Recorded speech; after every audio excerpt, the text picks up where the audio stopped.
We've established that one of the greatest single threats to our national security is Islamic extremism.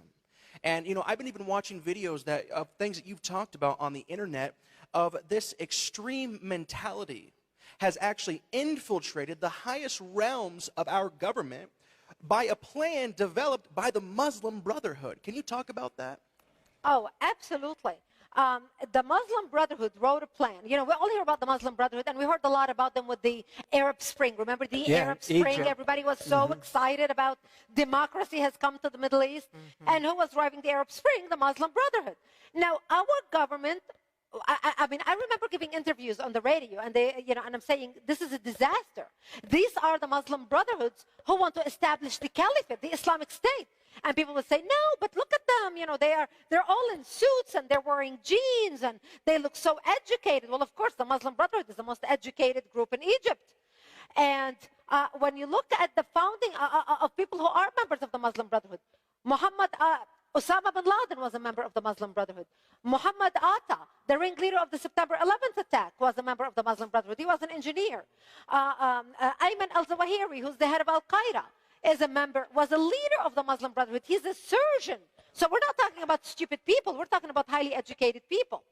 So the Muslim Brotherhood wrote a plan, a 100-year plan for radical Islam to infiltrate and dominate the West and establish an Islamic government on earth. In the counterterrorism circles, this plan became known as the Project. Now, the Muslim Brotherhood was established in 1928. This is one thing that most Americans did not realize, because with the Arab Spring, everybody thought, oh, the Muslim Brotherhood is a new phenomenon. The Muslim Brotherhood was established in 1928 for the sole purpose of re-establishing the caliphate, or the Islamic State, resurrecting the Islamic State. Since then, the Muslim Brotherhood has established 70 offshoot Islamic organizations, including Al-Qaeda and Hamas, and now ISIS. The head of ISIS, al-Baghdadi, was in our prisons in 2011 as a leader of the Muslim Brotherhood. So the Muslim Brotherhood wrote a plan, a 100-year plan for radical Islam to infiltrate and dominate the West and establish an Islamic government on earth. They already established it. The caliphate has already been established now, right? Yes. The Islamic State has been established. They started implementing their plan in Europe in the 80s. And what they talk in the plan is they give tactics and proposals on to how to infiltrate the West, how to use our laws against us, how to use our open-mindedness against us. They talk about how to use buzzwords like tolerance, democracy, interfaith, diversity in order to con Westerners. So they say if you use those words, they'll be lapping out of your hands like dogs. They'll be disarmed. They talk about how to use our laws against us. They talk about how to get democratically elected Muslims on all levels in the West, including government, NGOs, etc. They talk about how to get Muslim interns in all offices in the West so they can have an insider eye view, a bird's eye view as to how policy is done on the highest levels. They talk about how to get democratically elected Muslims to all governments in the West. And so they wrote the plan for the destruction of the United States in 1991.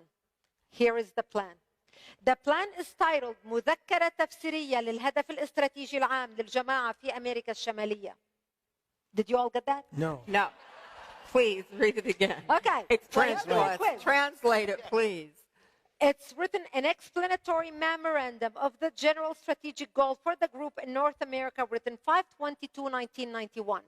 Now, this document was presented as evidence in the largest terrorism trial ever in the history of the United States, where our government sued the Holy Land Foundation for funneling and raising millions of dollars in America to finance terrorism overseas. And they handed down 108 guilty verdicts in that trial to Muslim American and Muslim American organizations raising money. So here is the plan. In this plan, I'm just going to quote you one paragraph. That will give you an idea of what the Muslim Brotherhood is talking about. They talk about understanding the role of the Muslim Brother in North America. They say the process of settlement is a civilization jihadist process, meaning a cultural jihad process, with all the word means. The Ikhwan, which is the Arabic word for brothers, must understand that their work in America is a kind of grand jihad in eliminating and destroying the Western civilization from within and sabotaging its miserable house by their hands, meaning our hands, and the hands of the believers, meaning the Ikhwan, the brotherhood, so that it is eliminated and Allah's religion is made victorious over all other religions. Now, do they mince words? Is there No. anything Not at vague all. about this? No. Nothing vague. We have never been faced with an enemy that tells us exactly why they hate us. They have no hidden agendas. They don't beat around the bush. They tell us why they hate us. They not only tell us how they hate us or why, they issue press releases about it. They write plans about it. They put it on the internet. They even record a video press releases and send it to Al Jazeera to air worldwide. We cannot say we did not know how much they hate us. Wow. We can no longer hide true. and say they hate us. Now, what But the about our- most important go ahead. Yeah. part of this plan is Yes. the last page. Okay. Because the last page lists 29 front Islamic organizations set up in America for the sole purpose of the destruction of the United States. Now, a lot of you have heard some of these names, but I'm going to say some to you. Number one on the list is ISNA, the Islamic Society of North America. If that name sounds familiar to you, it's because they are now advisors to President Obama about Middle East policy. The president of ISNA wrote President Obama's speech, his first famous speech to the Arabic world. The president of ISNA wrote that speech. So we not only have the fox watching the hen house, we have the fox inside the White House talking policy in the ear of the president. And you wonder why our president has thrown our allies under the bus and is cozying up to our enemies. Number two on the list is the MSA, the Muslim Student Association.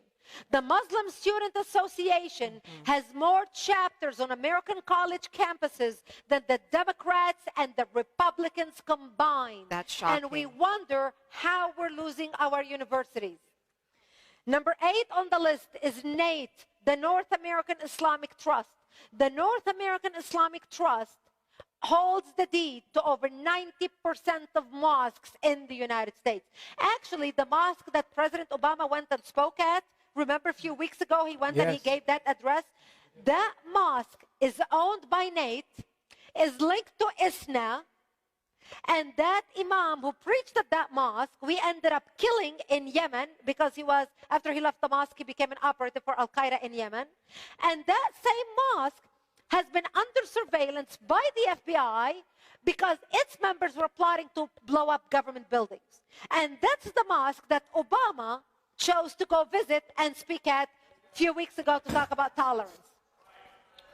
And the last example I want to give is an organization called IAP, number 22 on the list, which later became CARE, Council on American Islamic Relations, which a lot of our audience is probably familiar with CARE. And by the way, if you go to our website, actforamerica.org, and click on the Muslim Brotherhood, you will be able to get a listing of all these front organizations listed here so you can read about them all. We link their founders, who they are connected to, who their friends are, how infiltrated they are into our government, how they are advising our government. It's beyond belief.